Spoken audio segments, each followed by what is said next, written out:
सो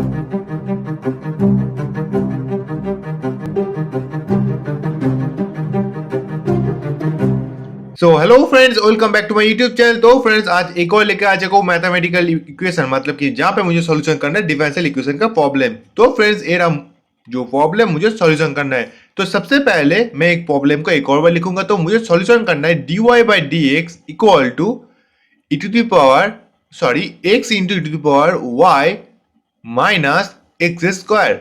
और इसके साथ एक इनिशियल कंडीशन बताया गया है, जब y equal to zero x equal to zero, मतलब y इक्वल टू जीरो और x इक्वल टू जीरो, इन दोनों कंडीशन के ऊपर मुझे इसका सॉल्यूशन करना है।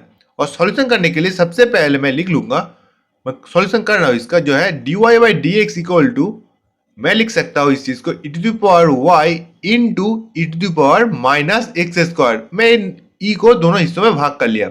अब मैं यहाँ पे एक और टर्म लिख सकता हूँ कि जैसे x by E to the power x square, क्योंकि मैं लिख ही सकता हूँ E to the power minus X square को नीचे लाके E to the power x square.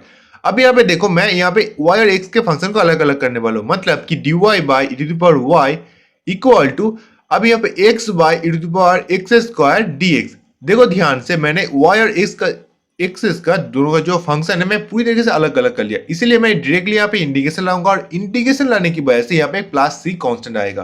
तो अब मैं इसका सॉल्यूशन करूंगा। इसे सॉल्यूशन करने के लिए सबसे पहले मैं E to the power minus Y D Y और इक्वल टू, मैं लिख सकता हूँ x into E to the power x square dx plus c। Okay, तो यहाँ पे देखो इसका सॉल्यूशन तो बहुत ही आसान है, जैसे कि E to the power minus Y by minus one आ जाएगा इसका सॉल्यूशन।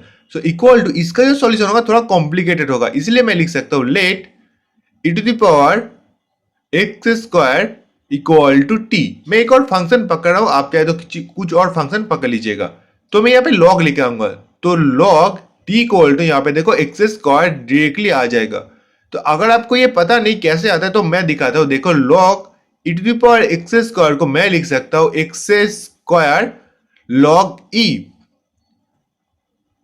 आप सभी जानते हैं इसे कैसे ला सकता हूं, और log इक्वल टू वन आता है, इसलिए मैं डायरेक्टली लिख सकता हूँ एक्स स्क्वायर। मैंने ये स्टेप यहाँ पे जंप कर लिया, अगर कोई इशू नहीं है तो ये देखो, ये मैंने एक्स स्क्वायर लिखा। अब मैं यहाँ पे डिफरेंशिएट करूंगा, तो one by T D T equal to two X D X आ जाएगा यहाँ पे।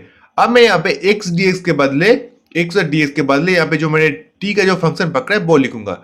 सो इक्वल टू, यहाँ पे इंटीग्रेशन लेके आ जाऊंगा, इंटीग्रेशन, ओ शायद मैंने थोड़ी सी गलती कर दी guys, E to the power minus X square आएगा यहाँ पे E to the power x square के बदले। तो ये भाई मुझे फंक्शन चेंज करना होगा, तो थोड़ा प्रॉब्लम हो जाएगा, तो रहने दो। मैं E to the power x square के एलिमिनेट करके नीचे ही रखता हूँ, ऊपर लेके नहीं जाऊंगा, बाद में लेके जाऊंगा। Okay, so x by E to the power x square. तो अब देखो यहाँ पे मैं यहाँ पे x और dx के बदले, मतलब x यहाँ पे x dx के बदले जो है लेके आ सकता हूँ one by two T D T T के फंक्शन में, और E to the power x square के बदले यहाँ पे मैं लेके आ जाऊंगा इस t को, मैंने जो पकड़ा है उस चीज को। सो t प्लस c। तो इसमें कोई इशू नहीं है, और ये थोड़ा कॉम्प्लिकेटेड दिख रहा है, तो मैं इसका सॉल्यूशन बहुत ही आसान है, मैं आपको अभी दिखाता हूँ। तो यहाँ पे देखो सॉल्यूशन इसका आ जाएगा minus e to the power minus y equal to one by two, जो कांस्टेंट है मैंने उसे बाहर लिख लिया, और मैं यहाँ पे लिख सकता हूँ one by T square D T plus C. ये बहुत ही आसान है, देखो वन बाई टी बाई नीचे टी है तो E to the one by T square.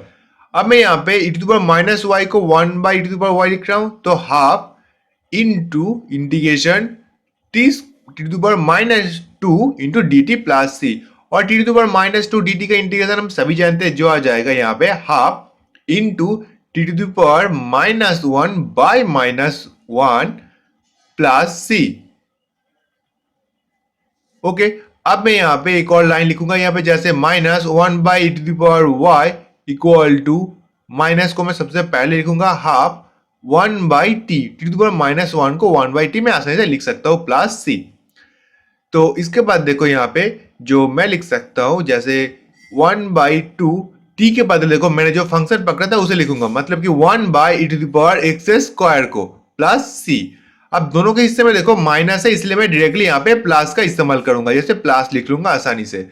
तो इस फंक्शन को मैं एक और बार लिखूंगा, क्योंकि ये बहुत ही रफ दिख रहा है, इसलिए मैं इसे कंप्लीट क्लियरली लिखूंगा, जैसे कि one by E to the power Y equal to one by E to the power x square plus C. तो हो गया है हमारा कंडीशन, हमारा इक्वेशन आ चुका है। अब मैं यहाँ पे इन कंडीशन है हमारे पास, मैं उसका इस्तेमाल करूंगा यहाँ पे डायरेक्टली। तो यहाँ पे देखो आ जाएगा, मैं लिखूंगा एक और बार, when y x equal to 0 and y equal to 0, तब मैं इसका इस्तेमाल करूंगा। और यहाँ पे एक 2 लाए, शायद मैं लिखना भूल गया था, यहाँ पे 2 आ जाएगा।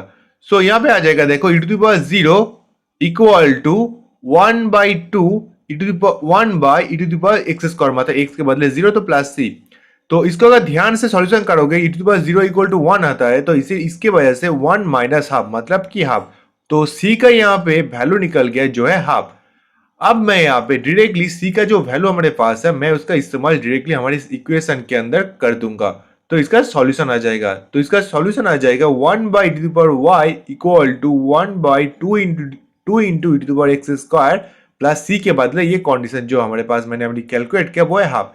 सो फ्रेंड्स, ये रहा मेरे इस प्रॉब्लम का सॉल्यूशन। मेरे ख्याल से आपको ये प्रॉब्लम समझ में आया कि कैसे सॉल्यूशन किया। अगर अच्छा लगा तो वीडियो को लाइक करना, चैनल को सब्सक्राइब करना मत भूलना।